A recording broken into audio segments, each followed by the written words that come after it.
Did Lucifer and Michael fight over the body of Moses? የመላእክት አለቃ ሚካኤል ግን ከዲያብሎስ ጋር በተከራከረ ጊዜ ስለ ሙሴ ስጋ ሲነጋገር ጌታ ይገስጽህ አለው እንጂ የስድብን ፍርድ ሊናገረው አልደፈረም የሚል ንግግር ኃይለ ቃል አለ፣ ስክሪፕቸር አለ በመጽሐፍ ቅዱስ ላይ የተቀመጠ። እሱ ብቻ አይደለም፣ የጌታችን የኢየሱስ ክርስቶስ የትንሣኤው ኃይሉ አጠቃላይ ለሰው ልጅ መድኃኒት ሆኖ የመዳን ስራን የሰራበትን ታላቁን ምስጢር እዚህ ውስጥ ትመለከታላችሁ። ከሌላ ዓለማት ጋር የሚደረግ የስጋ ግንኙነት እንደሆነ ልታውቁ ይገባል ማለት ነው። ሰዶምና ገሞራን የሰራው ይሄ ኃጢአት ነው። When Moses died, no one found his body. ከዚህ በኋላ አይታወቅም የሙሴ ስጋ የት እንዳለ፣ ቤቱ ጋር እንደተቀበረ፣ ይኑር አይኑር የሚለው ነገር በጠቅላላ ያለው ውዝግብ በተመለከተ የሚታወቅ ነገር እንዳይመታው ነው አለቱ። ልብ በሉ፣ አለቱን እንዳይመታው። ለምንድነው የማይመታው? ምክንያቱም በመጀመሪያው ደረጃ ላይ በዘጸአት ምዕራፍ 7 ላይ 17 ላይ የተቀመጠው የኮሬብ ላይ የነበረው አለት አንድ ጊዜ ነው የተመታው። ክርስቶስ አንድ ጊዜ ተሰቀለ፣ ከዛ ዓለም ለዘላለም ዳነች። ስለዚህ ለሁለተኛ ጊዜ የሚሰቀል አካል የለም። ሙሴ ግን ምን አደረገ? ለሁለተኛ ጊዜ ሁለተኛ ዙር መታ። But in a realm unseen, two ancient powers met. He broke the law. ማሼ የሚለው ቃል እዚህ ውስጥ የተቀመጠው የግሪክ ትርጓሜ ክርክር የሚለውን ነገር ይገልጸዋል። ባትል አለ፣ ፋይት አለ፣ ኮንፍሊክት አለ። በሰይፍ ይጨፋጨፉ ነበረ ማለት ነው ሚካኤልና ዘንዶ። He does not deserve rest. His remains belong to me. You have no right to accuse him. I will not argue with you. በሁለተኛ ደረጃ ከሳሻችን ዲያብሎስ ቀንና ሌሊትን በአምላካችን ፊት የሚከሰው የወንድሞቻችን ከሳሽ ተጥሏልና ብሎ መጽሐፍ ቅዱስ ይናገራል። እርኩሳን መናፍስቶች ሁሉ ጊዜ ስራቸው ምንድነው?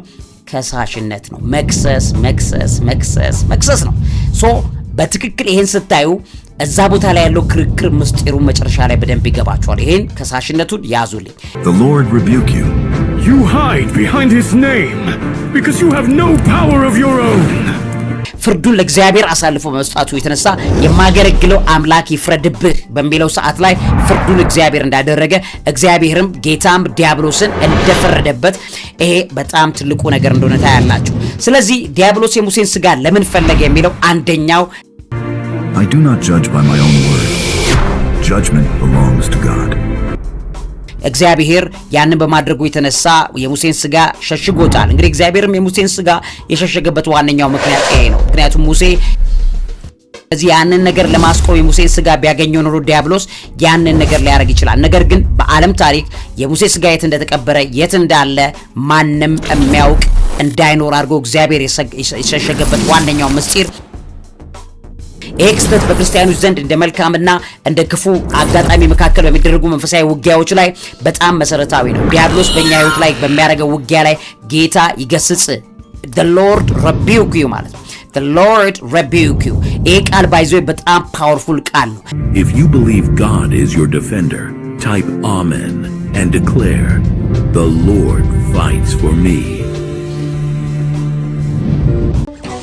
ያለምንም የዋጋ ጭማሪና በጊዜ ያለመረከብ ፍራቻ ሳይኖሩቦት በዲፕሎማቶች መንደር ሳር ቤት እንዲሁም የቤተ መንግስት ጎረቤት በሆነችው አዋሬ ላይ ቅንጡ አፓርትመንቶችን እነሆ እያለን ነው። ከ81 ካሬ ጀምሮ እስከ 4 ሚሊዮን ብር እውነተኛ ቅናሽ የተደረገባቸውን መኖሪያዎች 20% ቅድመ ክፍያ ብቻ በመክፈል የግሎ ማድረግ ይችላሉ። ለበለጠ መረጃ ከታች ባለው ስልክ ይደውሉ። ቴምር ሪል ስቴት።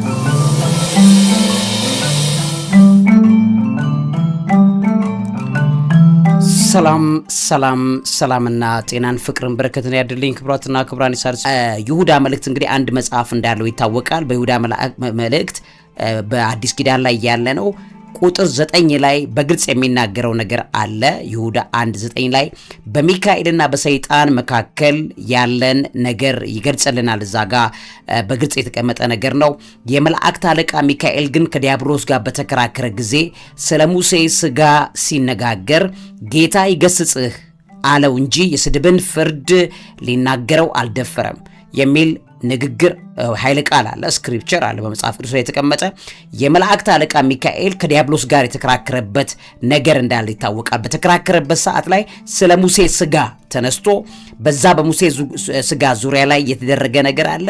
በዛ ሰዓት ላይ ጌታ ይገስጽህ ጌታ ይገስጽህ አለው እንጂ የስድብን ፍርድ ሊናገር አልደፈረም ብሎ መጽሐፍ ቅዱስ በደንብ ያስቀምጠዋል። ይሄ ምን ማለት ነው? አስገራሚ ሲክሪት ነው መነግራችሁ ውድ ቤተሰቦቼ፣ ብትንትን አርጌ በማያዳግም መልኩ ነው መነግራችሁ። በአይሁዶች በጣም የሚታወቅ አንድ በቅርብ ጊዜ እንግዲህ ያው አክቹሊ በሺህ ዘመናት ውስጥ ጥቅም ላይ እየዋለ የቆየ የነበረ መጽሐፍ ነው።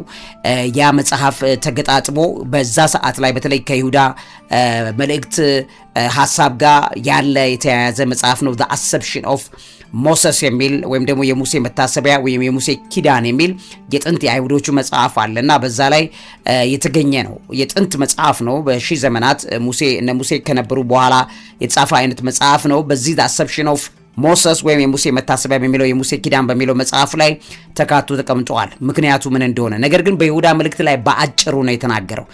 ዲያብሎስ ቅዱስ ሚካኤል ከዲያብሎስ ጋር በተከራከረ ሰዓት ላይ በሙሴ ስጋ አማካኝነት እርኩሱ መንፈስ ፈታኝ የሆነ ነገር ይዞ መጥቷል ማለት ነው።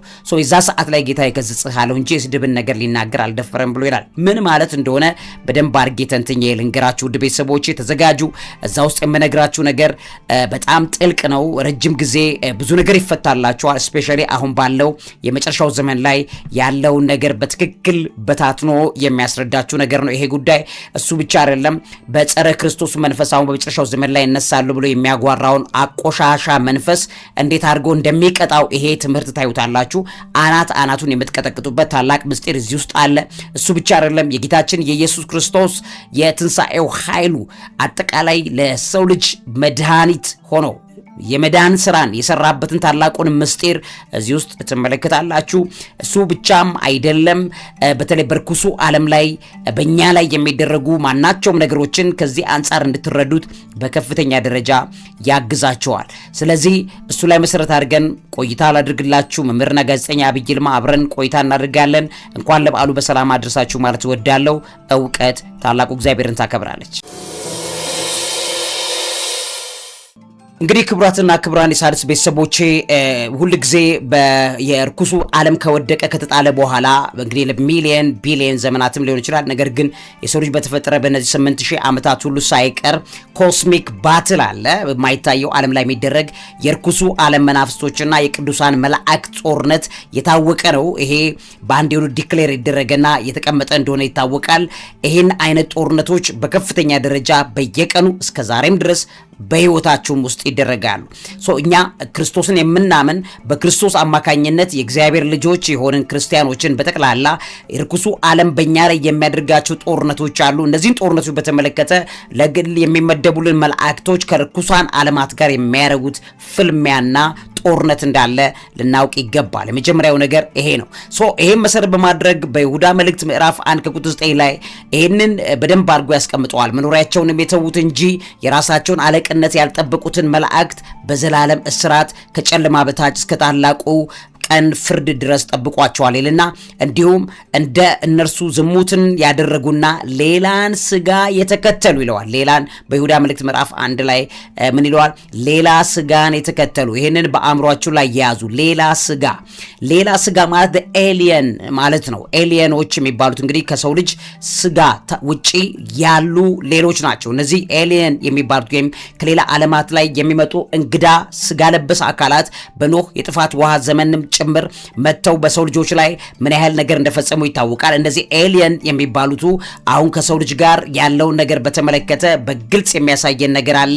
እንዲሁም እንደ እነርሱ ዝሙትን ያደረጉና ሌላን ስጋ የተከተሉ ሰዶምና ገሞራ በዙሪያቸው የነበሩ ከተማዎች በዘላለም እሳት እየተቀጡ ምሳሌ ሆነዋል ብሎ ይሁዳ መልእክት ላይ ያስቀምጣል። ስለዚህ የግብረ ሰዶም ባህሪያት ማለት ከሌላ ዓለማት ጋር የሚደረግ የስጋ ግንኙነት እንደሆነ ልታውቁ ይገባል ማለት ነው። ሰዶምና ገሞራን የሰራው ይሄ ኃጢአት ነው።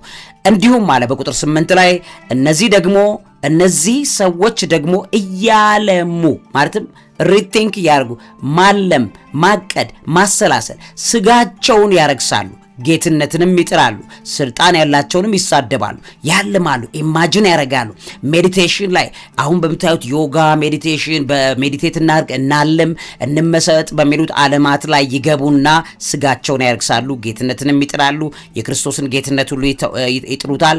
ስጋን ያላቸውን ሁሉ የሚያንቋሽሹ የሚሳደቡ ይሆናሉ አለና አመጣውና ቁጥር 9 ላይ የመላእክት አለቃ ሚካኤል ግን ከዲያብሎስ ጋር በተከራከረ ጊዜ ስለ ሙሴ ስጋ ሲነጋገር ጌታ ይገስጽህ፣ ጌታ ይገስጽህ፣ ጌታ ይገስጽህ አለው እንጂ የስድብን ፍርድ ሊናገረው አልደፈረም ብሎ ያስቀምጣል። ከዛ ቁጥር 10 ላይ እነዚህ ግን የማያውቁትን ሁሉ ይሳደባሉ፣ አእምሮ እንደሌላቸው እንስሶች በፍጥረታቸው በሚያውቁት ሁሉ በእርሱ ይጠፋሉ ብሎ ያስቀምጣል ማለት ነው። ውድ ቤተሰቦች፣ ስለዚህ ይህንን በተመለከተ የሚያሳየው ነገር በትክክል ልንመለከት የሚገባን የመጀመሪያው ነገር የሙሴ ስጋ ላይ የተደረገው ክርክር ይመለከታል ማለት ነው። እንግዲህ ከሙሴ በመጽሐፍ ቅዱስ ውስጥ እጅግ በጣም የላቀ ሰው ነው። እስራኤላውያን ከግብጽ ያወጣ መሪያቸው ነው። የአስርቱ ትእዛዝን የተቀበለ ሰው ነው። ከእግዚአብሔር ጋር ፊት ለፊት የተነጋገረ ሰው ነው ሙሴ። እንደምታውቁት ደግሞ የኦሪቱና በሐዲስ ኪዳን ማለትም በዘመነ ልቦና የሚባለው በዘመነ ልቦና ምንም መጽሐፍ ባልተጻፈበት በዘመነ ልቦና ከነበረው ወደ ኦሪት ሕግ ዓለማትን የቀየረ ተሸጋጋሪ ወይም አሸጋጋሪ መካከለኛ እንደሆነ ይታወቃል። ከኦሪት በኋላ ደግሞ ማለት ከኦሪት ኪዳን ከአሮጌው ኪዳን በኋላ ወደ አዲስ ኪዳን ደግሞ መሸጋገሪያው ጌታችን ኢየሱስ ክርስቶስ ነው።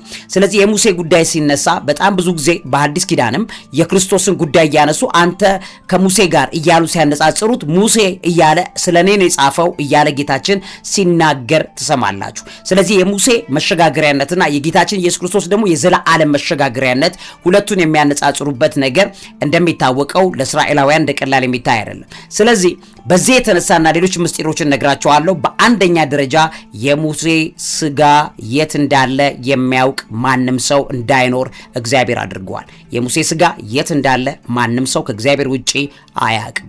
ይሄን በዘዳግም መጽሐፍ ምዕራፍ 34 ከቁጥር 5 እስከ 6 እንደተቀመጠው በግልጽ ያሳያል። ሴም አለ ከሞአብ ሜዳ በኢያሪኮ ፊት ለፊት ወዳለው ወደ ናባው ተራራ ወደ ፈስጋ ራስ ወጣ። እግዚአብሔርም እስከ ዳን ድረስ ያለውን የገለአድን ምድር የንፍታሌምንም ምድር የኤፍሬምንና የምናሴንም ምድር እስከ ምዕራብም ባህር ድረስ ያለውን የይሁዳ ምድር ሁሉ ደቡብንም ይልና ይቀጥል ያስቀምጥና ሌሎችንም ይዘረዝርና የኢያሪኮን ሸለቆ ሜዳ አሳየው አለ። እግዚአብሔርም ለዘርህ እሰጣታለሁ ብዬ ለአብርሃምና ለይስሐቅ ለያዕቆብም የማልኩባቸው ምድር ይህች ናት፣ በዓይነ እንድታያት አደረግኩህ፣ ነገር ግን ወደዛች አትሻገርም አለው ለሙሴ ማለት ነው። ከዛ እግዚአብሔርም ባሪያም የእግዚአብሔር ባሪያ ሙሴ እንደ እግዚአብሔር ቃል በዚያ በሞአብ ምድር ሞተ ይላል። ባጭሩ ይሄን ነው የሚያሳየው። ከዛ በኋላ አሳየው። ይሄ ነው እንግዲህ የሚወረሰው የምትሄዱት ዘር ማንዘራችሁ የሚወርሰው ነው፣ ግን አንተ አትደርስም አለው። ምክንያቱም ነግራቸዋለሁ ወደ ኋላ። ከዛ በኋላ ሙሴ በዛ ቦታ ላይ ሞተ ማለት ነው። በቤተ ፌጎርም ፊት ለፊት በሞአብ ምድር በሸለቆ ውስጥ ተቀበረ። እስከ ዛሬም ድረስ መቃብሩን ማንም አላወቀም ብሎ ያስቀምጣል። እንግዲህ ይሄን በተመለከተ በግልጽ የተቀመጠው ነገር እዚህ ጋር ታያላችሁ።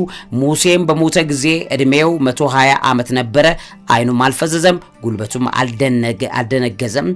የእስራኤልም ልጆች በሞአብ ሜዳ 30 ቀን ለሙሴ ያለቀሱለት፣ ሙሴም ያለቀሱለት የልቅሶ ወራት ተፈጸመ ይላል። ከዚህ በኋላ አይታወቅም የሙሴ ስጋ የት እንዳለ ቤቱ ጋር እንደተቀበረ ይኑር አይኑር የሚለውን ነገር በጠቅላላ ያለው ውዝግብ በተመለከተ የሚታወቅ ነገር የለም። ስለዚህ እዚህ ጋር በትክክል የሚታወቀውን ነገር መሰረት አድርጎ በቅዱስ ሚካኤልና በአጋንንቱ ሰይጣን መካከል የተደረገ ውዝግብ አንደኛ ከዚህ ጋር የሚያያዝ እንደሆነ ታያላችሁ። አንደኛው ምስጢር እዛ ጋር ነው። ወደ በኋላ በደንብ አድርጌ ተንትኜ እነግራችኋለሁ። በሁለተኛ ደረጃ ከሳሻችን ዲያብሎስ ቀንና ሌሊትን በአምላካችን ፊት የሚከሰው የወንድሞቻችን ከሳሽ ተጥሏልና ብሎ መጽሐፍ ቅዱስ ይናገራል። እርኩሳን መናፍስቶች ሁሉ ጊዜ ስራቸው ምንድነው? ከሳሽነት ነው። መክሰስ ነው። በትክክል ይሄን ስታዩ እዛ ቦታ ላይ ያለው ክርክር ምስጢሩን መጨረሻ ላይ በደንብ ይገባቸዋል። ይሄን ከሳሽነቱን ያዙልኝ። ይሄን በተመለከተ እንግዲህ በዮሐንስ ራእይ ላይ ተቀምጧል። በግልጽ ከሚታዩት ነገሮች መካከል አንደኛው በሰማይም ሰልፍ ሆነ፣ ሚካኤልና መላእክቱ ዘንዶን ተዋጉ፣ ዘንዶም ከመላእክቱ ጋር ተዋጋ፣ አልቻላቸውም የሚላል ያስቀምጥና ቁጥር 10 ላይ ታላቅም ድምጽ በሰማይ ሰማው እንዲህም ሲል አሁን የአምላካችን ማዳንና ኃይል መንግስትም የክርስቶስ ስልጣን ሆነ፣ ቀንና ሌሊት በአምላካችን ፊት የሚከሳቸው የወንድሞቻችን ከሳሽ ተጥሏልና እነርሱም ከበጉ ደም የተነሳ ከምስክርነታቸውም ቃል የተነሳ ድል ነሱት፣ ነፍሳቸውንም እስከ ሞት ድረስ አልወደዱም ብሎ ያስቀምጣል። ስለዚህ በሁለተኛ ደረጃ ከሳሽ ነው ዲያብሎስ። ክርክር የሚለውን ነገር አሁን ሲመጣ በደንብ ታዩታላችሁ። ግን የዲያብሎስን ከሳሽነት ይሁ። ስለዚህ የመጀመሪያው የሙሴ ስጋ የት እንዳለ አይታወቅም። በሁለተኛ ደረጃ ዲያብሎስ የዘላለም ከሳሻችን ነው። በህይወታችን ላይ ሁል ጊዜ ይከሳል። ሙሴንም የከሰሰው ነገር አለ ማለት ነው። ይሄንን ሁለተኛ ነጥብ ያዙ። በሶስተኛ ደረጃ እርኩሳን መላእክት ቅዱሳን መላእክትን የመቋቋም ወይም ደግሞ የመገዳደር የተወሰነ ጊዜ የመፋለም መብቱ ተሰጥቷቸዋል ማለት ነው። ይሄንን በትንቢተ ዳንኤል ምዕራፍ 10 ከቁጥር 7 እስከ 11 ላይ ታዩታላችሁ። የፋርስ መንግስት አለቃ ግን 21 ቀን ተቋቋመኝ ብሎ መልአኩ ይናገራል። የጨለማውም ዓለም መላእክት ከብርሃን መላእክት ጋር ይዋጋሉ፣ ያዘገዩአቸዋል፣ ግን ሊያስቀሯቸው እንደማይቻል ይታወቃል። ስለዚህ ምን ማለት ነው? የመቋቋም ነገር እዛ ቦታ ላይ ታያላችሁ። የመገዳደርና የመፋለም ነገር ይደረጋል። በዛም የተነሳ ለምሳሌ በዳንኤል ላይ ያለውን ስታዩ ቁጥር 10 ላይ እነሆም አንዲት እጅ ዳሰሰችኝ፣ በጉልበቴና በእጄም አቆመችኝ። እርሱም እጅግ የተወደድክ ሰው ዳንኤል ሆይ እኔ ዛሬ ወደ አንተ ተልኬያለሁና የምነግርህን ቃል አስተውል፣ ቀጥ ብለህም ቁም አለኝ። ይህንንም ቃል ባለኝ ጊዜ እየተንቀጠቀጥሁ ቆሙ። እርሱም እንዲህ አለኝ፣ ዳንኤል ሆይ አትፍራ፣ ልብህ ያስተውል ዘንድ ሰውነትህን በአምላክህ ፊት ይዋረድ ዘንድ ካደረግክ ከመጀመሪያው ቀን ጀምሮ ቃል ተሰምቷል። እኔም ስለ ቃል መጥቻለሁ። የፋርስ መንግስት አለቃ ይለዋል። የፋርስ መንግስት አለቃ የሚለው ሰው አይደለም፣ እርኩሳን መናፍስቶች ናቸው። የዛ የፋርሱ ጣዖት አምልኮት ዋነኛው አለቃ መንፈስ 21 ቀን ተቋቋመኝ። እነሆ ከዋነኞቹ አለቃ አንዱ ሚካኤል ሊረዳኝ መጣ፣ እኔም ከፋርስ ነገስታት ጋር በዚያ ተውኩት ብሎ ቅዱስ ገብርኤል ነው የመጣው ዳንኤል ጋር። ቅዱስ ሚካኤል ሊረዳው እንደመጣ ከዋነኞቹ አለቃ አንዱ ሚካኤል ሊረዳኝ መጣ ብሎ ይናገራል። ራእዩም ገና ለብዙ ዘመን ነውና በኋለኛው ዘመን ስለ ሰው ልጆች ለህዝብ የሚሆነውን አስታውቅህ ዘንድ አሁን መጥቻለሁ ብሎ እንደሚነግረው እናያለን። ስለዚህ ምን ማለት ነው? ይሄ መላእክትን ቅዱሳን መላእክትን የሚቋቋምበት ጊዜ ያለ ያዘገዩዋቸዋል። በውጊያ ሰዓት ላይ እንዲያዘገዩዋቸው የምናደርገው እኛ ነን። ምክንያቱም የጸሎታችን ጉልበት መጠን ያክል እርኩሳን መናፍስቶች እንዲሸነፉ ማገዝ እንችላለን። በደከምን ሰዓት ላይ ቅዱሳን መላእክት የጦርነቱ ጊዜ ሊረዝምባቸው ይችላል ማለት ነው። ስለዚህ ይሄ አይነት ውጊያ በሶስተኛ ደረጃ ላይ እንዳለ ልታውቁ ይገባል። ስለዚህ ሶስተኛው ነጥብ እሱ ነው። በአራተኛ ደረጃ ላይ ያለውን ደግሞ የምታስተውሉት ነገር ሙሴ የሰራቸው ኃጢያቶችን ነው። ለምንድነው ይሄን የጠቀስኩላችሁ? በሚካኤልና በሰይጣን መካከል የነበረው ክርክር መሰረት የሚያደርገው መነሻው እዚህ ላይ ነው። ልቀጥልላችሁ። መምህርና ጋዜጠኛ አብይ ይልማ ነኝ። አሁን ነጥቡ የሚጀምረው ከዚህ ጋር ነው ውድ ቤተሰቦቼ። ስለዚህ በአራተኛ ደረጃ ሙሴ የሰራቸው ኃጢያቶች አሉ። እነዚህ ግልጽ የሆኑ ናቸው። የመጀመሪያው እንግዲህ የሚታወቅበት ስትራይኪንግ ዘ ሮክ ኦፍ መሪባ የሚባለው ነው። የመሪባ ድንጋይን በተመለከተ እግዚአብሔር የነገረው ነገር ነው። ለምንድነው ይሄ የምናነሳው? እነዚህ ሁለት ሪዝኖች አሁን ለሚደረገው ክርክር መነሻ ሐሳብ ይመጣል ማለት ነው። እንግዲህ ይሄንን የመሪባ ውሃን ተመልክቶ የመሪባን ነገር ተመልክቶ መሰረታዊ የሆነ ስህተት ሰርቷል ሙሴ። እዚህ ጋር እንደምታዩት ምናልባትም ይሄንን እንደምታውቁት በዘኍልቍ ምዕራፍ 20 ከቁጥር 8 ላይ ምዕራፍ 20 ላይ ተቀምጧል። እዛ ላይ ገብታችሁ ማንበብ ትችላላችሁ። ቁጥር 2 ላይ ለማህበሩም ውሃ አልነበረም፣ በሙሴና በአሮን ላይ ተሰባሰቡ። ህዝቡ ሙሴን ተጣሉት፣ እንዲህም ብለው ተናገሩት፣ ወንድሞቻችን በእግዚአብሔር ፊት በሞቱ ጊዜ እኛ ምን ነው በሞትን ኖሮ እኛ ከብቶቻችን በዚያ እንሞት ዘንድ እኛም ከብቶቻችንን በዛ እንሞት ዘንድ የእግዚአብሔር ጉባኤ ወደዚህ ምድረ በዳ ለምን አመጣችሁ? ወደዚህ ክፉ ስፍራ ታመጡን ዘንድ ከግብጽ ለምን አወጣችሁን? ዘርና በለስ ወይንም ሮማን በሌለበት ስፍራ ነው፣ የሚጠጣውም ውሃ የለበትም። ሙሴና አሮን ከጉባኤ ፊት ወደ መገናኛው ድንኳን ደጃፍ ሄደው በግንባራቸው ወደቁ።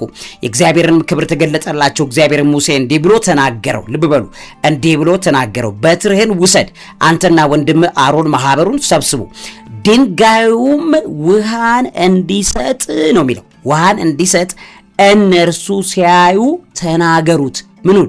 ድንጋዩን ተናገሩት፣ ቃል አውጡበት፣ ተናገሩት። ከድንጋዩም ውሃ ታወጣላቸዋለህ፣ እንዲሁም ማህበሩን ከብቶቻቸውንም ታጠጣላቸዋለህ ብሎ ነገረው እግዚአብሔር። ተናገር ነው ያለው። ልብ በሉ ቁጥር 9 ላይ ሙሴም እንደታዘዘ በትሩን ከእግዚአብሔር ፊት ወሰደ። ነገር ግን ከዛ በኋላ ቁጥር 10 ላይ ሙሴና አሮን ጉባኤውን በድንጋዩ ፊት ሰብስበው ጉባኤውን እናንተ አመፀኞች እንግዲህ ስሙ፣ በእውኑ ከዚህ ድንጋይ ውሃን እናወጣላችኋለን አላቸው። ማለት አሁን የእግዚአብሔርን ቃል እንዴት ሙሴ ቀይሮ በከፍተኛ ደረጃ አቢዩዝ እንዳደረገ እዚህ ጋር ታዩታላችሁ። ያላቸው እግዚአብሔር ሰብስቡ፣ በድንጋዩ ላይ ቃል ተናገሩበት፣ ከድንጋዩ ላይ ውሃ ይወጣል ነው። ነገር ግን ሙሴ እንደዛ አይደለም የሚያደርገው። ይሄ በጣም ታላቅ ኃጢአት ነው በእግዚአብሔር ፊት የሰራው ሙሴ። ስለዚህ ሙሴም እንደታዘዘ በትሩን በእግዚአብሔር ፊት ወሰደ። ሙሴና አሮን ጉባኤውን ሰብስበው በእውኑ ከዚህ ድንጋይ ውሃን እናወጣላቸዋለን ልናወጣ እንችላለን ብሎ አላቸው። ከዛም በኋላ ሙሴም እጁን ዘርግቶ ድንጋዩን 2 ጊዜ በበትሩ መታው፣ ብዙም ውሃ ወጣ።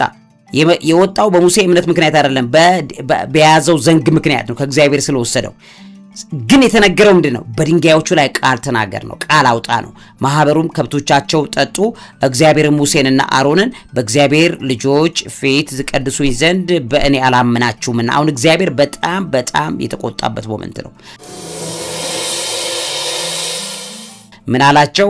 ሙሴንና አሮንን በእስራኤል ልጆች ፊት ትቀድሱኝ ዘንድ በእኔ አላመናችሁምና ስለዚህ ወደ ሰጠዋችሁ ምድር ይህንን ጉባኤ ይዛችሁ አትገቡም። ሙሴ ባይዝዌይ ወደ ተስፋ ወደረገለት ምድር ያልገባው በዚህ ቅጣት የተነሳ ነው።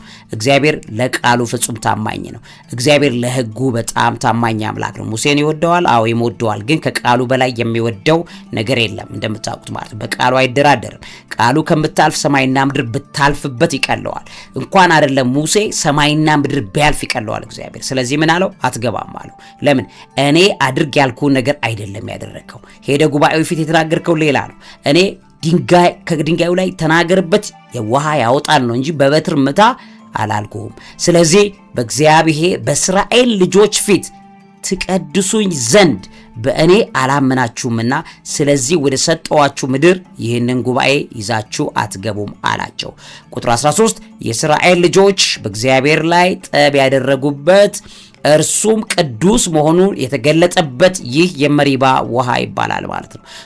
ይህንን በትክክል እዚህ ጋር ትመለከታላችሁ። ስለዚህ አንደኛው ሙሴ የሰራው ታላቅ ኃጢአት የመሪባ ውሃን ይመለከታል። ስለዚህ የእግዚአብሔር ቁጣዎቹ እዚህ ጋር ዋነኛው ምክንያቶቹ ምንድነው? አንደኛ ሙሴ ላይ የተቆጣው ቀጥተኛ ሙሴ አልታዘዘውም። ዳይሬክት ዲስኦቢዲየንስ ነው ያደረገው። እግዚአብሔር ሙሴ ድንጋዩ እንዲናገር ነግሮታል ዘኍልቍ 28 ላይ። ነገር ግን ሙሴ በበትሩ 2 ጊዜ ነው የመታው።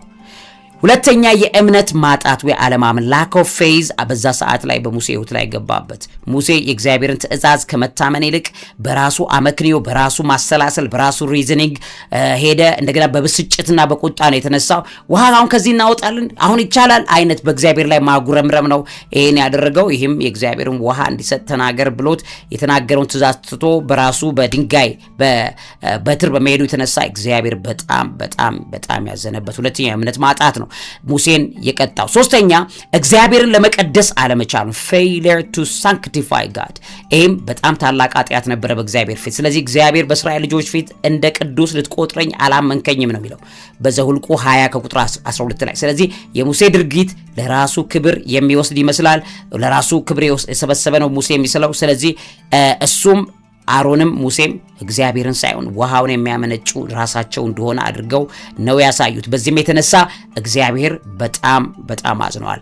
በአራተኛ ደረጃ ምሳሌያዊ መስተጓጎሎች ሲምቦሊክ ዲስረፕሽን እንደተፈጠረ ታያላችሁ። ምክንያቱም አንዳንዶች የመጀመሪያው ድንጋይ በኮሬብ የነበረው የመጀመሪያው የኮሬብ ድንጋይ የሚባል ነበረ ፈርስት ሮክ የሚባለው በዘጸአት ምዕራፍ 17 ላይ የተቀመጠው ሌላ እንደዚህ የተመታ አለት አለ የኮሬብ ማለት ነው።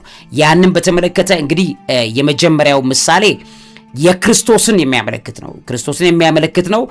እሱም አንድ ጊዜ የተመታ ነው። ከዛ የመሪባ ለሁለተኛ ጊዜ ነው። እንግዲህ ያኛው አንዴ ተመቷል። በቃ እግዚአብሔር ለምንድነው ያንን እዛ ቦታ ላይ ሙሴን አድርገ ያለው? እንዳይመታው ነው አለቱን። ልብ በሉ አለቱን እንዳይመታው ነው። ለምን ደሞ አይመታው? ምክንያቱም በመጀመሪያው ደረጃ ላይ በዘጸአት ምዕራፍ 7 ላይ 17 ላይ የተቀመጠው የኮሬብ ላይ የነበረው አለት አንድ ጊዜ ነው የተመታው። ክርስቶስ አንድ ጊዜ ተሰቀለ፣ ከዛ ዓለም ለዘላለም ዳነች። ስለዚህ ለሁለተኛ ጊዜ የሚሰቀል አካል የለም። ሙሴ ግን ምን አደረገ? ለሁለተኛ ጊዜ ሁለተኛ ዙር መታ። ይሄ የዲያብሎስን አጀንዳ ባለማወቅ አስፈጸመ። እግዚአብሔር በጣም ተቆጣ። ለምን? የተናገረው ምንድነው? አንድ ጊዜ ክርስቶስ ሰቅሏል አለ በምሳሌ ሲናገር። ለሁለተኛ ጊዜ የምታደርገው አንተ ቃል ተናገር። ለምሳሌ ክርስቶስ ሞቶልናል።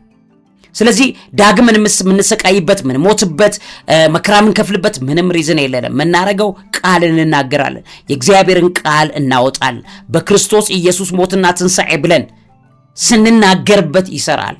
ያን አድርጉ ነው ያለው። ስለዚህ ሁለተኛው ሰከንድ ሮክ የሚባለው በዘኍልቍ ምዕራፍ 20 ላይ የተቀመጠው ይሄ እንግዲህ ኦልሞስት ኒርሊ ከዛ ከመጀመሪያው ከኮሬቡ ኦልሞስት 40 ዓመታት በኋላ ያክል ነው ሊሆን የሚችለው ወደ ዘኍልቍ 20 ከቁጥር 8 ላይ የተቀመጠው ማለት ነው። ስለዚህ ይሄን በተመለከተ ሙሴ ያን ሲያደርግ ክርስቶስ ሁለቴ ሊመታ ሊሰቀል አይችልም ማለት ነው። ስለዚህ ይሄንን አንድምታ ኦልሞስት በእግዚአብሔር ያለውን ሐሳብ ለማዛነፍ ዲያብሎስ የሙሴን ዕውቀት ያለማወቅ የተጠቀመበት ነው። ሙሴ ራሱን ስሜት ሲያዳምጥ ርኩሱ ዓለም ያለማወቅ ሙሴን ኃጢአት አሰራው።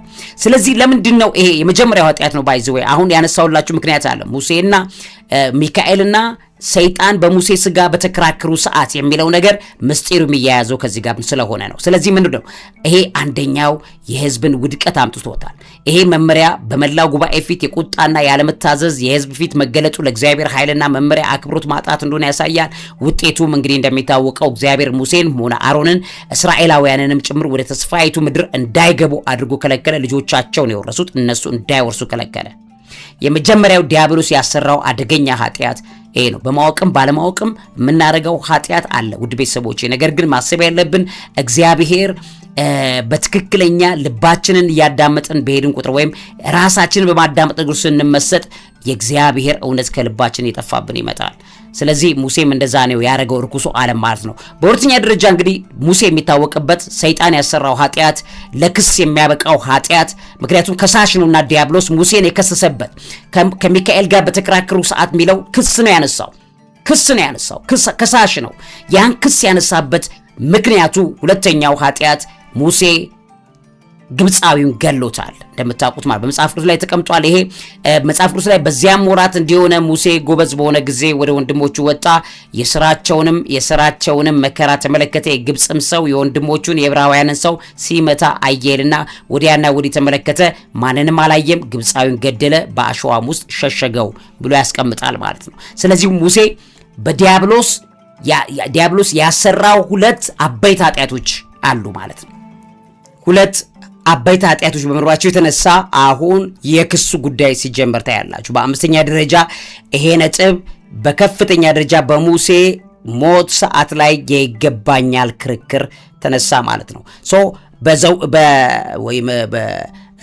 በይሁዳ መልእክት ምዕራፍ 1 ቁጥር 9 ላይ የሚቀመጠው ንግግር በግልጽ የሚያሳየው የመላእክት አለቃ ሚካኤል ግን ከዲያብሎስ ጋር በተከራከረ ጊዜ ስለ ሙሴ ስጋ ሲነጋገር ጌታ ይገስጽሃል እንጂ የስድብን ፍርድ ሊናገር አልደፍርም የሚለው መሰረት የሚያደርገው ከሙሴ ስጋ ኃጢአት ጋር መነካካት ነው።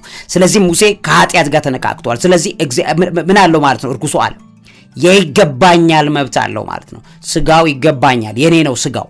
ምክንያት ኃጢአት አሰርቼዋለሁ፣ ከሱ ጋር ኮራፕት አድርጌያለሁ፣ ከሱ ጋር ኃጢአት አብሬ ሰርቻለሁ። ስለዚህ ስጋውን ተጠቅሜዋለሁና ስጋው ለኔ ይገባኛል የሚል የዲያብሎስ ክርክር እንደተነሳ ታያላችሁ ማለት ነው። እንግዲህ ከይሁዳ በተጨማሪ ክስተቱ በአዋልድ ጽሑፍ ላይ ቅድም ባልኳችሁ the assumption of Moses ላይ በደንብ ተቀምጧል። የሙሴ መታሰቢያ ሙሴ ኪዳን በሚለው መጽሐፍ ላይ ይሄንን በተመለከተ በደንብ አድርጎ ያስቀምጠዋል። ሙሴ ግብፃዊ ሲገድል የእግዚአብሔርን ሕግ ጥሶ በራሱ መንገድ ሲሄድ ያ ሰይጣን ያሰራው ኃጢአት ስለሆነ ሰይጣን በሙሴ ስጋ ላይ መብት አለኝ የሚል ክርክር እንዳነሳና ከሚካኤል ጋር በስጋው ዙሪያ ላይ መፋለም ውስጥ እንደገባ ታያላችሁ ማለት ነው። ሚካኤል እንግዲህ ሙሴን በመከላከል ላይ ሰርቷል። እዛ ጋር እንደምታዩት ዲስፒዩት ነው የሚለው በእንግሊዝኛው the dispute between archangel Michael and the devil Satan over the body of the Moses ነው የሚለው።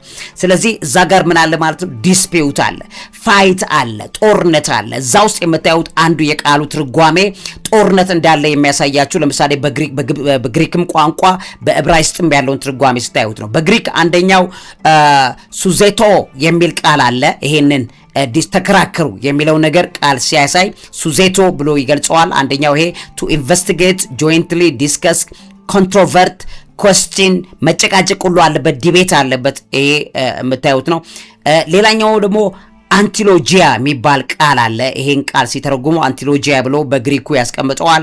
ክርክር የሚለው በሙሴና በዲያብሎስ መካከል የነበረውን ክርክር አንቲሎጂያ ብሎ ያስቀምጠዋል። ይሄ አንዱ ነው። እሱም እዚህ ጋር ኮንትሮቨርሻል ኮንክሉዥን ያለበት ከፍተኛ የሆነ ጭቅጭቆች፣ ንትርኮች እንደገናም ደግሞ በብዙ ነገር እኔን የሚገባኝ የሚል ክርክር እንዳለበት ቃሉ ያሳያል። ኢሪስ የሚልም ደግሞ ይተረጎማል። ይሄ ክርክር የሚለው በጣም ጠንካራ ትርጓሜ ነው። ይሄኛው ዋነኛው እዚህ ውስጥ ካሉ ትርጓሜዎች መካከል አንዱ ማሼ የሚል ነው። ባትል ፋይት አለ፣ ኮንፍሊክት አለ።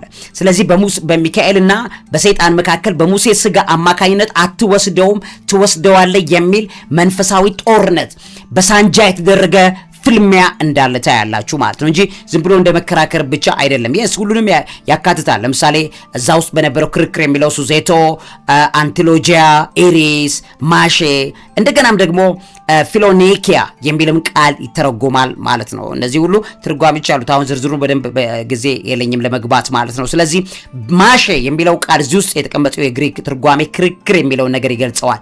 ባትል አለ፣ ፋይት አለ፣ ኮንፍሊክት አለ። በሰይፍ ይጨፋጨፉ ነበረ ማለት ነው ሚካኤልና ዘንዶ። ለምንድነው ያ የሆነበት ዋነኛው ምክንያት በሙሴ ስጋ ወስደዋለሁ አትወስደውም የሚል ነው። ለምን ሙሴ እንደሚታወቀው ቅዱስ ሚካኤል በከፍተኛ ደረጃ ለእስራኤላውያን በብዙ መልኩ የሚደረጉ ስራዎችን በተመለከተ ከግብጽ ተነስተው እስራኤል እስኪገቡ ድረስ ፕሮቴክት የሚያደርጋቸው የሚዋጋላቸው የነበረው የተመደበው መልአክ ቅዱስ ሚካኤል እንደነበረ ይታወቃል። ስለዚህ ይሄ ውጊያ በመካከላቸው እንደነበረ ይታወቃል። ለዚህም ቃል በዕብራይስጡም ክርክር የሚለው ሙሴና ሰይጣን ተከራከሩ የሚለውን ቃል በተመለከተ ሪቭ እያለ ይጠቀመዋል። ሪቭ የሚል ቃል አለው። ሌሎችም ቃል ትርጓሜዎች ሁሉ አሉት። ይሄንን በተመለከተ በግልጽ የሚያሳየው ደግሞ ምንድነው በመካከላቸው ጦርነትም እንደነበረ ነው። የሙሴ ስጋ አለ፣ በመካከላቸው ደግሞ ጦርነትም ነበረ ማለት ነው። ስለዚህ ይሄን በተመለከተ በደንብ የተቀመጡ ነገሮችን እናስተውላለን ማለት ነው። ስለዚህ የክርክሩ ዋና ነጥቦች ምንድነው? የክርክሩ ምክንያት በዚህ ውስጥ የሚካተተው ስለዚህ አምስተኛ ላይ ነው ያለነው። አምስተኛ ውስጥ አንደኛው ያየነው የቃሉ ትርጓሜ ነው። በሁለተኛ ደረጃ የክርክሩ ዋና ነጥቦች ናቸው። የክርክሩ ምክንያት ምንድነው? ሰይጣን የሙሴን ስጋ ሊይዝ ወይም ደግሞ ሊያመልክ አስሞክሮ ሊያስመልክ ይፈልገው ነበር ማለት ነው። ሚካኤልም ጌታ ይገስጽህ በማለት እንደተቃውሞ እናያለን ማለት ነው። ስለዚህ የክርክሩ መነሻ የሙሴን ስጋ ለመውሰድ ነው። ለምንድነው ለሙሴን ስጋ መውሰድ የፈለገው? መጥቼ ያሳያቸዋለሁ። አንደኛው ምክንያት የሙሴን ስጋ ለማስመለክ ወደ ጣዖትነት ለመቀየር ዲያብሎስ ይፈልገው ስለነበረ ነው። ሌሎች ምክንያቶች አሉ፣ ወደ 10 የሚጠጉ እሱንም አሳያቸዋለሁ። ስለዚህ ሚካኤል በዛ ሰዓት ላይ ምንድነው ያለው? ጌታ ይገስጽህ አለው ነው የሚለው። እግዚአብሔርም ሰይጣንን ለምሳሌ ይሄ በትንቢተ ዘካርያስ ምዕራፍ 3 ከቁጥር 2 ላይ የተቀመጠ አለ። ትንቢተ ዘካርያስ ምዕራፍ 3 ከቁጥር 2 ላይ እግዚአብሔርም ሰይጣን ሆይ እግዚአብሔር ይገስጽህ፣ ኢየሩሳሌምን የመረጠ እግዚአብሔር ይገስጽህ፣ ይህስ ከእሳት የወጣ ትንታግ አይደለምን አለው ብሎ ያስቀምጣል።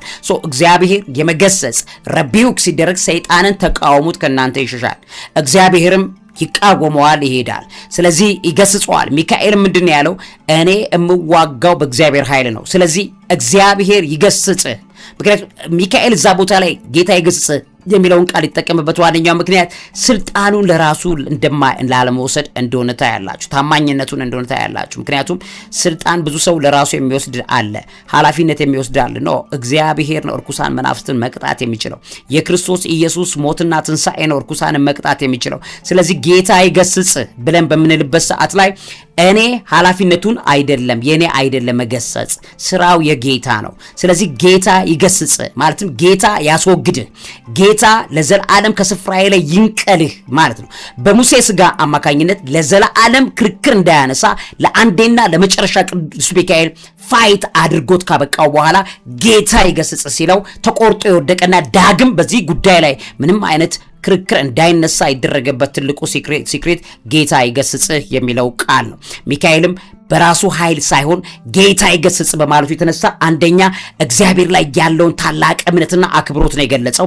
ሁለተኛ ፍርድ ሁሉ የሱ እንዳልሆነ የሚካኤል እንዳልሆነ ሚካኤል ፍርዱን ለእግዚአብሔር አሳልፎ በመስጣቱ የተነሳ የማገለግለው አምላክ ይፍረድብህ በሚለው ሰዓት ላይ ፍርዱን እግዚአብሔር እንዳደረገ እግዚአብሔርም ጌታም ዲያብሎስን እንደፈረደበት እንደቀጣው ዳግም በሙሴ ስጋ ምክንያት ምንም አይነት ነገር እንዳይነጋገር ለዘላለም እንደቆለፈው እናያለን ማለት ነው። ስለዚህ ይሄ ክስተት በክርስቲያኖች ዘንድ እንደ መልካምና እንደ ክፉ አጋጣሚ መካከል በሚደረጉ መንፈሳዊ ውጊያዎች ላይ በጣም መሰረታዊ ነው። ዲያብሎስ በእኛ ህይወት ላይ በሚያደርገው ውጊያ ላይ ጌታ ይገስጽ the Lord rebuke you ማለት ነው። the Lord rebuke you ይሄ ቃል ባይዞ በጣም ፓወርፉል ቃል ነው። ይሄን ቃል በመታረጉበት ሰዓት ላይ ጌታ ይገስጽ the Lord rebuke you ማለት እኔ አይደለሁም ይሄንን ነገር ለማድረግ ኃላፊነት ያለው ማድረግ የሚችል ጉልበት ያለው የሞተልኝ ኃይል ያገኘውበት ትንሣኤ ያደረኩበት የክርስቶስ ኃይል በእጄ ላይ አለ።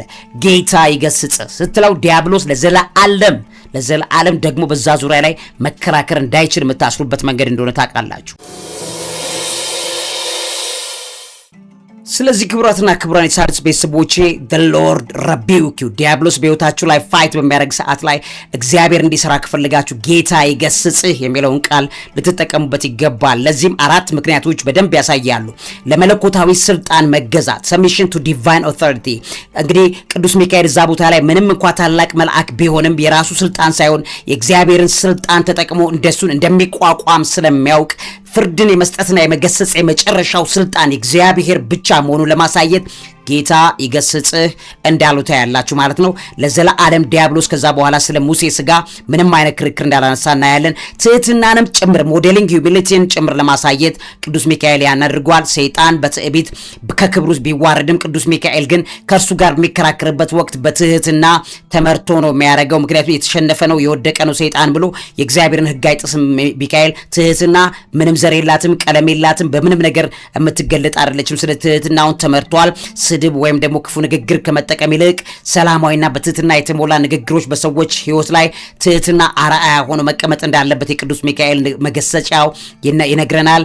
በሶስተኛ ደረጃ ከስድብ ንግግር ለመራቅ avoiding revealing judgment ያስፈልጋል። ቅዱስ ሚካኤል ያን ሲያደርግ በሰይጣን ላይ እንኳን ቢሆን የስድብ ወይም የክፉ ቃልን አልተናገረም። ይህን የሚያሳየው ቅዱሳን መላእክት ከማንም ጋር በሚያደርጉት ንግግር የክፋትን መንገድ እንደማይከተሉና ክፉን በክፉ እንደማይመልሱ የምናውቀው ክርስቶስ ኢየሱስ ያስተማረን የዘላለም ህይወትና የሰማይ ያለው ህይወት በመላእክት ህይወትም የሚገለጥ ያ ህይወት የክርስቶስ ህይወት ነው በመላእክትም ተገልጦ የሚታየው። ስለዚህ በክፉ ፈንታ ክፉ አይመልሱም፣ በክፉ ፈንታ መልካሙን እንደሚያደርጉ የምናይበት መንገድ ነው። ሌላኛው ደግሞ መንፈሳዊ ውጊያ ስልትን ለማሳየት ስታንዳርድ ፎር ስፒሪቹዋል ዋርፌር ለኛ ያሳየናል። ይህ አባባል አማኞች ከመንፈሳዊ ጠላት ጋር በምናደርገው ውጊያ በራሳችን ጉልበት ሳይሆን በእግዚአብሔር ኃይልና ስም መመካት እንዳለብን የሚነግረንና የሚያስተምረን ነው። በራሳችን ሳይሆን በጌታ ስም እንግዲህ ጠላትን ድል የምናደርግና የምንቀጣው እንደሆነ ሊታወቅ እንደሚገባ ይሄንን በትክክል እንረዳለን ማለት ነው። ስለዚህ እዚህ ጋር በትክክል የምናየው መሰረታዊ ነገር ከሙሴና ከዲያብሎስ ጋር የነበረው ክርክር በሙሴ በቅዱስ ሚካኤልና በዲያብሎስ መካከል በሙሴ ስጋ አማካኝነት የተደረገው የነበረው ክርክር አንደኛና ዋነኛው ነገር የሙሴ ስጋ ይገባኛል የሚለው እንደሆነ እናያለን። ለዛም ቅዱስ ሚካኤል ሲመልስ ጌታ ይገስጽህ ብሎ ገሰጻውንና ምቱን ለእግዚአብሔር አሳልፎ ለሰጣን እግዚአብሔር እንደመታለት እናያለን። ወይም ለእግዚአብሔር ፍርዱን ለመጨረሻ ጊዜ እንዲህ አይነት ፍርድ ከሚካኤልም በላይ ስለሆነ ማለት ፈራጅ ስላለ ማለት ነው። ምክንያቱም ሚካኤል አልደመደመውም፣ ሁሉ ነገር ፍርዱን ለእግዚአብሔር አሳልፎ እንደሰጠ ታያላችሁ። ስለዚህ እግዚአብሔር ደግሞ ዲያብሎስን ለዘላለም እንደቀጣው በዚህ ዙሪያ ላይ ታያላችሁ። ስለዚህ የሙሴ ስጋ ለምንድን ነው ዲያብሎስ የፈለገው የሚለውን ነገር በተመለከተ ኃጢአት አሰርቸዋለሁ፣ በደል አሰርቸዋለሁ፣ ስለዚህ የሙሴ ስጋ ይገባኛል የሚለውን ነገር ለምን ፈለገ ብለን ብንል የሙሴን ስጋ ከአምልኮት ጣዖት ጋር ለመከላከል የተደረገ ውጊያ እንደሆነ የሚያሳየን ነገር እዚህ ጋር እንመለከታለን። ምክንያቱም ቅዱስ ሚካኤል ያረገው ውጊያ ዲያብሎስ ለፈለገው ዓላማ እንዳይሳካለት ነው። ዲያብሎስ የፈለገው የሙሴን ስጋ ለአምልኮተ ጣዖትነት ነው። እስራኤላውያን ያ ስጋ ቢያገኝ ኖሮ ሙሴ በኃጢአት በክየዋለሁ፣ ስጋውን አግኝቼዋለሁ፣ ስለዚህ አስመልከዋለሁ ብሎ እግዚአብሔርን ክብር ለመሸፈን የክርስቶስን መምጣት ለመሸፈን ለብዙ ዓላማ ዲያብሎስ ሊጠቀመው ነበረ ማለት ነው። ስለዚህ ሚካኤል ያንን ነገር ስለሚያውቅ በዛ የተነሳ ፋይት እንዳደረገው እንደተዋጋው እናያለን። እንግዲህ የሙሴ ሞት በአንድ ዘመን ፍጻሜን የሚያመለክት ነው። ነገር ግን የኢያሱ አመራር ሽግግር የእስራኤልን ወደ ተስፋይቱ ምድር መግባትን የሚያሳይ መጀመሩን የሚያሳይ እንደሆነ እናውቃለን። በዚህም ምክንያት የሙሴ አስከሬን እግዚአብሔር ከህዝቡ ጋር የገባውን ኪዳን እንደ ምሳሌ ሊታይ የሚችል እንደሆነ ይታወቃል። ስለዚህም ዲያብሎስ የሙሴን ስጋ ቢያገኘው ኖሮ ይሄንን ምሳሌያዊ ነገር ተጠቅሞ ከእግዚአብሔር ጋር የተገናኘንበትን ህዝቡና ሙሴ የተገናኙበትን መንገድ ተጠቅሞ ዲያብሎስ አምልኮት ሊያስደርግ ይፈልግ እንደነበረ ታያላችሁ። ይሄ በጣም ትልቁ ነገር እንደሆነ ታያላችሁ። ስለዚህ ዲያብሎስ የሙሴን ስጋ ለምን ፈለገ የሚለው አንደኛው ለአምልኮተ ጣዖትነት እንደሆነ ታያላችሁ ማለት ነው። ሌላኛው ምንድነው ብላችሁ ብትሉ በሁለተኛ ደረጃ የሙሴን በደል በመጥቀስ ሁሌ የዘላለም ክስ በእስራኤላውያን ላይ ለመመስረት ፈልጎ ነበር። ሙሴ ግብፃውያንን በመግደሉ ምክንያት በዘጸአት 2 ከቁጥር 12 ላይ ስጋው በዲያብሎስ ስልጣን ስር መሆን እንዳለበት ዲያብሎስ ይከራከር ነበር። ከሙሴ ጋር ከቅዱስ ሚካኤል ጋር በዛ ይፋለም ነበረ። ግን ሙሴን እግዚአብሔር ለምንድን ነው ታዲያ ሙሴን ስጋ የሸሸገው የሚለውን ነገር ከዛ ጋር አያያዛችሁ በደንብ እየገባችሁ ይመጣል ማለት ነው። ስለዚህ በሶስተኛ ደረጃ እግዚአብሔርን ክብር ለመጋራት ለመሻማት ዲያብሎስ የሙሴን ስጋ ይፈልግ ነበር። ሙሴ ከእግዚአብሔር ጋር በቀጥታ ይነጋገር የነበረው ታላቅ ነብይ ነው። ስጋውን በመውሰድ የእግዚአብሔርን ስልጣን ለመገዳደር ዲያብሎስ አቅዶት የነበረው ነገር የከሸፈው ቅዱስ ሚካኤል ጋር የነበረው ጦርነት እንደሆነ ታያላችሁ። በአራተኛው ደረጃ ትንሣኤውን ለመከላከል ነው። እግዚአብሔር ሙሴን በክብር ወደ ሰማይ ሊወስደው ወይም ደግሞ ሊያስነሳው እንደሚችል ይፈራል ዲያብሎስ። ስለዚህ አስከሬኑን በእጁ በማስገባት ሙሴ ዳግም እንዳይነሳ ለማድረግ የተደረገ ጥረት እንደነበረ ታያላችሁ። ሙሴ በነገራችን ላይ ስጋው የት እንዳለ አይታወቅም ማለት እግዚአብሔር ታላቅ ምስጢር እንዳሳየን ታያላችሁ። ጌታችን ኢየሱስ ክርስቶስ በመጣ በነበረበት ሰዓት ላይ እንግዲህ እንደምታስታውሱት ሶስት ሰዎች በተለይም ኤልያስና ሙሴ በተገኙበት የተደረገ የነበረ ሴሬሞኒ እንደነበረ ታውቃላችሁ። ስለዚህ ሙሴ ከየት መጣ ብትሉ እንግዲህ እግዚአብሔር ሁሉን አዋቂ አምላክ እንደሆነ ታያላችሁ ማለት ነው። ሙሴን በጣም ዲስቲንክት በሆነ ቦታ ላይ እንደለየው ይታወቃል። ስጋው ፍጹም ስላልነበረ ሙሴን በፍጹምና ሊያስቀምጠው እንዳልቻለ ይታወቃል። ስለዚህ ነገር ግን እግዚአብሔር ሸሽጎታል። የሸሸገበት አንደኛው ምክንያት ከዲያብሎስን ፍላጎት ለመግታት ነው። በአምስተኛ ደረጃ እስራኤላውያንን ትኩረት ለመበተን ነው። እንግዲህ ህዝቡ ከእግዚአብሔር ትእዛዝ ይልቅ ወደ ሙሴ መቃብር ሙሴ ወደ ተቀበረበት ቦታ አስዩም እስራኤላውያን አሁን የሙሴ መቃብር ቢኖር የዳዊትን እንኳን እንዴት እንደሚያመልኩት ስታዩ በጣም ነው የሚገርማቸው። የሙሴ መቃብር አግኝተውት ቢሆን ኖሮ በዛ ቦታ ላይ ትኩረታቸውን እንዲያደርጉ በማድረግ ከእምነት ለማሰናከል ጥረት የማድረግ ስራ እርኩሳን ይሰሩ ነበረ። በስድስተኛ ደረጃ ሙሴን ነፍሰ ገዳይ ብሎ በመፈረጅ እስራኤላውያን የሚመኩበትን ነገር በጠቅላላ ለማሽመድመድ ዲያብሎስ ያንን ጥረት ሲያደርግ ታያላችሁ። እንግዲህ ሙሴን እንደ ነፍሰ ገዳይ ቢፈርጀውና ያ ታውቆ እንግዲህ በከፍተኛ ደረጃ ስጋውን ዲያብሎስ ቢያገኘው እስራኤላውያን ህግንም የኦሪት ህግንም ጭምር የማሸማቀቂያ ስራ ዲያብሎስ ለመስራት የሙሴን ስጋ ይፈልገው ነበር። በሰባተኛ ደረጃ የሙሴን አካል ለማዋረድ ነው። ሙሴ በህይወት ዘመኑ የፈጸመውን ታላቅ ስራ ማጥልሸት፣ አስክሬኑን በማዋረድ የራሱን አጋንንታዊ የበላይነት ዲያብሎስ ለማሳየት ይፈለገበት የነበረው ምክንያት እንደሆነ ታያላችሁ። በስምንተኛ ደረጃ እንደ ነባር ተከራካሪ ወይም እንደ ነባር አኪዩዘር ዲያብሎስ ስጋውን የሙሴን ስጋ እንደጠየቀ ታያላችሁ። ዲያብሎስ በሰው ልጅ ላይ ሁሉ ነፍስና ስጋን የኔ ነው የሚል የይገባኛል ጥያቄ እንደሚያነሳ ይታወቃል። ነገር ግን ክርስቶስ ከመጣ በኋላና ነፍሳችንን ከገዛው ስጋችንን ነፍሳችንን መንፈሳችንን በደሙ ከገዛው በኋላ ዲያብሎስ የራሱ ማድረግ የሰው ልጅ እንዳልቻለ ይታወቃል። ስለዚህ በስጋዬ ላይ ስልጣን የለውም፣ በነፍሴ ላይ ስልጣን የለውም ዲያብሎስ፣ በመንፈሴ ላይ ስልጣን የለውም፣ በነፍሴም በስጋዬም በመንፈሴም ላይ ስልጣን ያለው ጌታዬ ኢየሱስ ክርስቶስ ብቻ ነው። ስለዚህ በሐዲስ ኪዳን አይመጣም ነበር የሙሴ ያ ስርዓት በዛ በዲያብሎስ ቁጥጥር ስር ስጋው ቢገባ ኖሮ። ስለዚህ ዲያብሎስ ለዛ ነገር ይፈልጋል። በተከራካሪነቱ ሙሴን ስጋ ወስዶታልና የሌሎች ሰዎችንም ስጋ ሁሉ የመውሰድ ስልጣን ይኖረው ነበር። እግዚአብሔር ግን በጥበብና በማስተዋል የሙሴን ስጋ ሸሸገው። በዘጠነኛ ደረጃ የህግ አስረካቢነቱን በመጥቀስ ዲያብሎስ የሚሰራው ስራ ነው። እንግዲህ ዲያብሎስ በሲና ተራራ ላይ ህግን ለሙሴ የሰጠው እኔ ነኝ የሚል የተሳሳተ አመለካከት በህዝቡ ውስጥ ሊጨምር ፈልጎ የሙሴን ስጋ በእጅጉ ፈልጎት እንደነበር ይታወቃል። የህግ አስፈጻሚ አካል መብት የኔ ነው የሚለው ነገር ዲያብሎስ ሊከራከር ፈልጎ የሙሴን ስጋ እንደፈለገ ታያላችሁ። በአስረኛ ደረጃ እግዚአብሔርን ለመቃወም መንፈሳዊ ጦርነት በእግዚአብሔር ላይ ለማድረግ የሙሴን ስጋ በጣም ፈልጎት ነበረ። በእግዚአብሔርና በእርሱ መካከል ያለውን ጦርነት ለማጠናከር እና ሙሴን የራሱ ጦርነት አካል ለማድረግ ፈልጎ እንደነበረ ታያቃላችሁ። መጨረሻ ግን ሊቀ መላእክት ቅዱስ ሚካኤል ሚካኤል በእግዚአብሔር ስልጣን ሰይጣንን በመገሰጽ የሙሴን ስጋ ከሰይጣን እጅ እንዳዳነውና ክሱን ለዘላለም በመገሰጹ የተነሳ ሊያስቆመው እንደቻለ ታያላችሁ ማለት ነው። ስለዚህ እግዚአብሔር ያንን በማድረጉ የተነሳ የሙሴን ስጋ ሸሽጎታል። እንግዲህ እግዚአብሔርም የሙሴን ስጋ የሸሸገበት ዋነኛው ምክንያት ይሄ ነው። ምክንያቱም ሙሴ ሰው በልቡ የሚተዳደርበት የነበረ ሕገ ኦሪት የነበረበት ጊዜ ወይም ሕገ ልቦና የነበረበት ዘመንና የኦሪት ሕግ የተቋቋመበት መካከል ያለው ሙሴ ነው። እንደ መሸጋገሪያ የሚያገለግል ሰው ነው ሙሴ። በተመሳሳይ ሁኔታ ከኦሪት በኋላ ደግሞ ወደ አዲስ ኪዳን መሸጋገሪያው ደግሞ ድልድዩ ጌታችን ኢየሱስ ክርስቶስ ነው። ከአዲስ ኪዳን በኋላ ያለው ህይወት ማለት የዘላለም ህይወት ነው። ስለዚህ ክርስቶስ ለዛ ነው የመጨረሻው የሚባለው አዲስ ኪዳን ነው። በአዲስ ኪዳንም ህይወታችንን ሰብስቦ ወደ ገነት ያስገባው ጌታችን ኢየሱስ ክርስቶስ እንደሆነ እናውቃለን።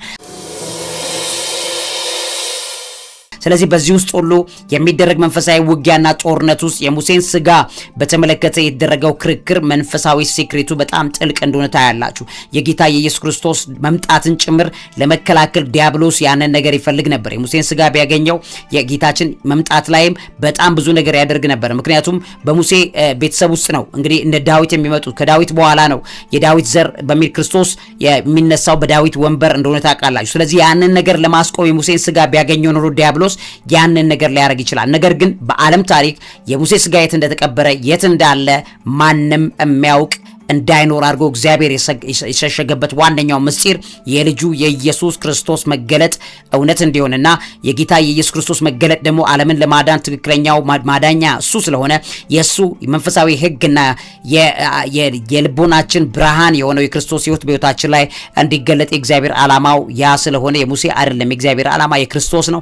ስለዚህ ዓላማው እንዳይነካ ሲል እግዚአብሔር ይሄን ላይ እርምጃ እንደወሰደ እንመለከታለን። ስለዚህ በሙሴና በዲያብሎስ መካከል ማን ነው በቅዱስ ሚካኤልና በዲያብሎስ መካከል በሙሴ ስጋ ምክንያት የተደረገው ክርክር መንፈሳዊ ሴክሬቱ በጣም ብዙ እንደሆነ እዚህ ጋር እንድታስተውሉ ለማድረግ ይሄን መረጃ አካፍያችኋለሁ። ሁሉ ጊዜ ዲያብሎስ ከሳሻችን ነው። ሁሉ ጊዜ በእኛ ዙሪያ ላይ መላእክትና እርኩሳኖቹ ይዋጋሉ። ነገር ግን የኛ የጸሎት ጉልበት የጸሎት የመንበርከክ ወደ እግዚአብሔር የመቅረብ መንፈሳዊ ልምምዳችን እየጠነከረ መምጣት መጸለይ መጸለይ መጸለይ መጸለይ መጸለይ እርኩሳን መናፍስቶች እንዲሸነፉ ወይም ጊዜያቸው ቶሎ እንዲያጥራ መሸነፋቸው አይቀርም ክርስቲያኖች እስከሆነን ድረስ። ነገር ግን ጊዜው እንዲዘገይልን የኛ መንፈሳዊ ፍጥነት ትልቁን ኃይል እንደሚያገኝ ውድ ቤተሰቦች ልታውቁ ስላስሉ ይገባል የሚለውን ነገር ልነግራችሁ ወዳለሁ። በህይወታችሁ ላይ መንፈሳዊ ውጊያ እንዲያሸንፉላችሁ የተመደቡላችሁ ቅዱሳን መላእክት እንዲያሸንፉ ከፈለጋችሁ ወደ ኢየሱስ ክርስቶስ ህይወት ላይ ልትቀርቡ ይገባል። በጌታችን በኢየሱስ ክርስቶስ ልታምኑ ይገባል። ልትመሰጡ ይገባል። በክርስቶስ ኢየሱስ ህይወት ውስጥ የሌሉ ሰዎችን መላእክት ሊደግፋቸው አይችልም። ምክንያቱም መላእክቶች እግዚአብሔር ልኳቸው የሚመጡ ናቸው። ስለዚህ አንድ ሰው በክርስቶስ ኢየሱስ ህይወቱን ከከተተ ውጊያው በመንፈሳዊ ዓለም ላይ በተመደበለት መልአክ የሚደረገው ውጊያ አሸናፊ እንዲሆን መንፈስ ቅዱስ ያግዘናል ማለት ነው። ይሄንን ነገር በአዲስ ኪዳን እናስተውላለን። ውድ ቤተሰቦቼ እንግዲህ መልካም መንፈሳዊ ህይወታችሁን የሚያጸና ነገር እንዲሆን ከዚህ ትምህርት ላይ መረጃ እንዳገኛችሁ አምናለሁ። ለዚህ አእምሮ ምግብ አዘጋጅና አቅራቢ መምህርና ጋዜጠኛ ዐቢይ ይልማ። የቅዱስ ሚካኤልና የእርኩሱ ዓለም የነበረው ጦርነት በጣም አስገራሚ መንፈሳዊ ሲክሬት ያለው ነው። የመላእክት አለቃ ሚካኤል ግን ከዲያብሎስ ጋር በተከራከረ ጊዜ ስለ ሙሴ ስጋ ሲነጋገር ጌታ ይገስጽህ አለው እንጂ የስድብን ፍርድ ሊናገረው አልደፈረም በሚለው በይሁዳ መልእክት ምዕራፍ 1 ቁጥር 9 ላይ ያለውን ሐሳብ ጠቁሜ ፕሮግራሙን እንደመደምኩ። እውቀት ታላቁ እግዚአብሔርን ታከብራለች።